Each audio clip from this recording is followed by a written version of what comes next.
This video is about taking the second derivative using implicit differentiation. The process is the same as if we take the derivative using explicit differentiation. I take the first derivative and repeat. For the first problem, we're going to do x squared minus y squared equals 49. So I just take the first derivative. The derivative of x squared is 2x. The derivative of y squared is 2y. dy dx, because that's the chain rule. I'm doing the derivative of a y. The derivative of 49 is 0.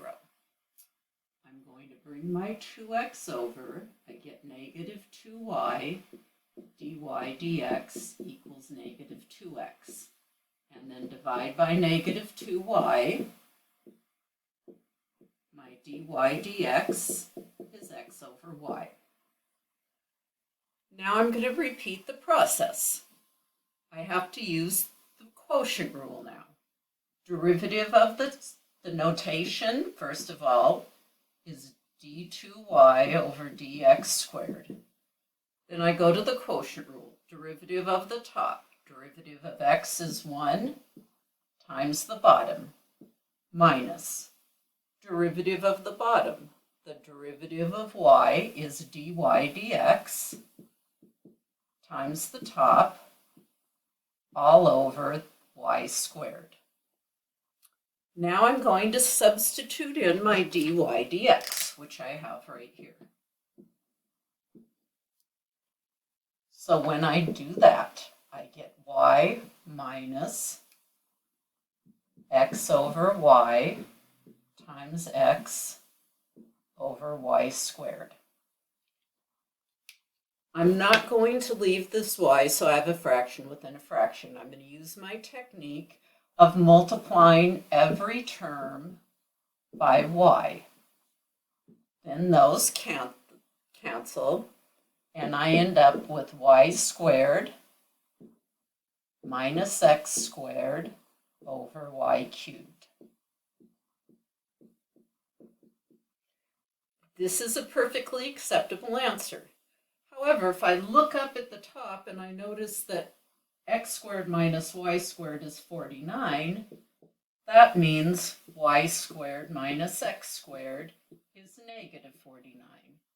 If I just factor out a negative 1. So I could also leave my answer as negative 49 over y cubed.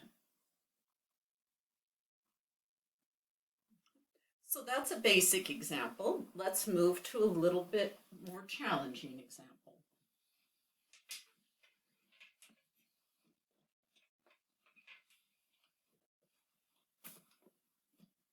So the second example we're going to do is y squared equals x cubed. Again, the process is the same. The derivative of y squared is 2y dy dx. The derivative of x cubed is 3x squared. To solve for dy dx, I just divide by 2y.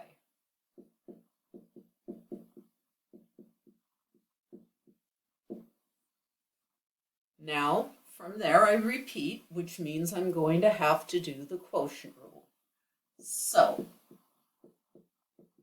the derivative of the top is 6x times the bottom 2y minus the derivative of the bottom. The derivative of 2y is 2. Because that's a y, I write my dy dx times the top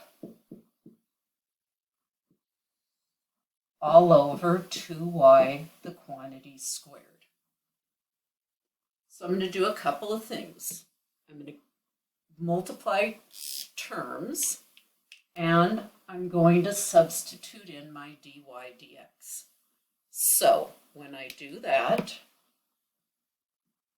I get 12xy minus 6x squared.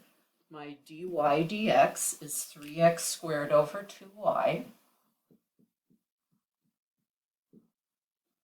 And when I square the quantity 2y, I get 4y squared. I can cancel a 2 here. I'm still left with a y in the denominator, which I don't like. So I'm going to go through the same process that I did last time.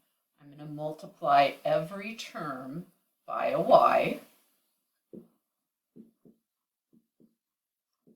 So those cancel. All I'm doing is multiplying by 1. Y over y is 1. So when I distribute, I get 12x y squared minus 9x to the 4th over 4y cubed.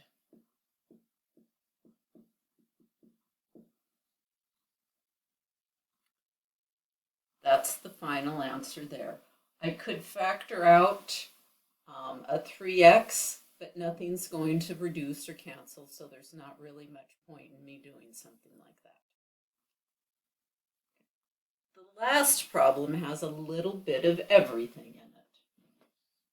So, and this is really more of an algebra problem than anything else. So I'm going to start x cubed y minus x equals 10. This is a product rule.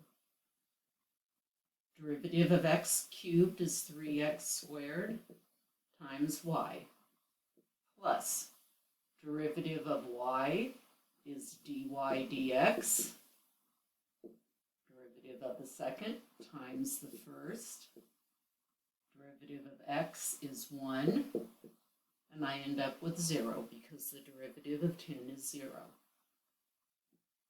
I'm going to bring those over, and I have x cubed dy dx equals 1 minus 3x squared y. And then the last step is just to divide by the x cubed. So there's my dy dx. I'm going to rewrite this for the second derivative, and I'm going to put my negative 3x squared y first. So dy dx is negative 3x squared y minus plus 1 over x cubed.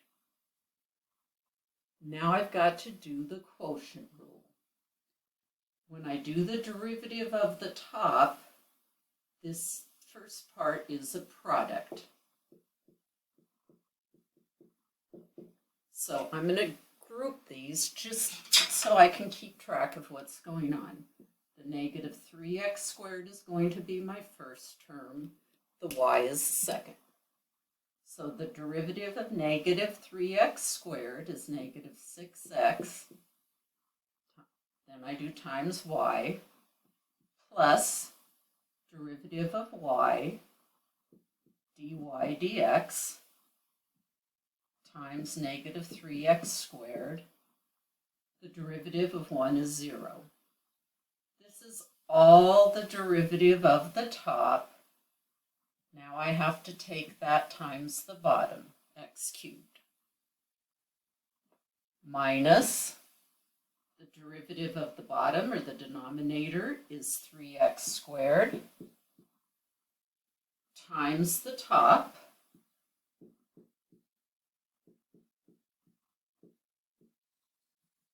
and I have all over the denominator squared. Remember, when I do x cubed the quantity squared, that gives me x to the 6th. Okay, now I'm going to distribute. This is getting to be pretty ugly, but I'm going to distribute and then combine any like terms. So,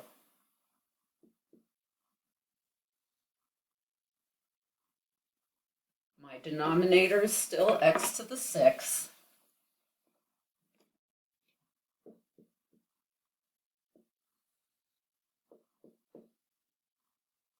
When I distribute the x cubed through, I get negative 6 x to the 4th y minus 3x to the 5th dy dx. And when I distribute over here, I get minus 3x squared plus 9x to the 4th y. And I do have some like terms I can combine here. I've got those two, which gives me 3x to the 4th y minus, I'm going to write the 3x squared next, minus 3x to the 5th. My dy dx is 1 minus 3x squared over x cubed all over x to the 6th.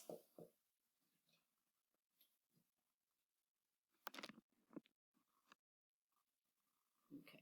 I get a little bit of a break on this problem because the x cubed is going to cancel with the x to the 5th, and that's going to give me an x squared. So from here,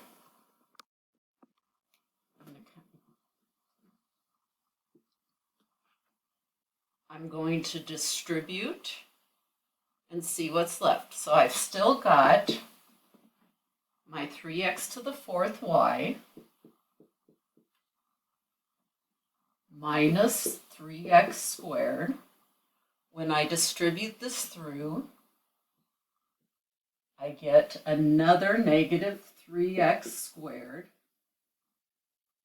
plus, forgot my y there, plus 9x to the 4th y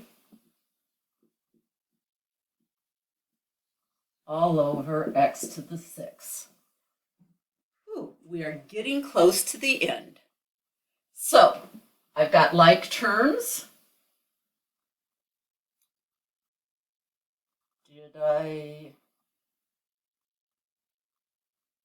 Yes, so I've got like terms.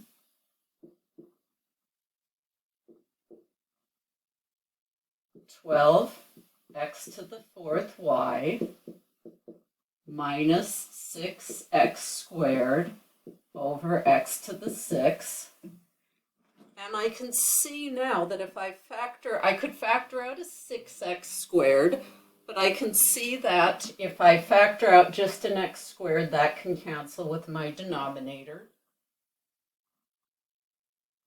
So I end up with, if I factor x squared, I've got 12x squared y minus 3.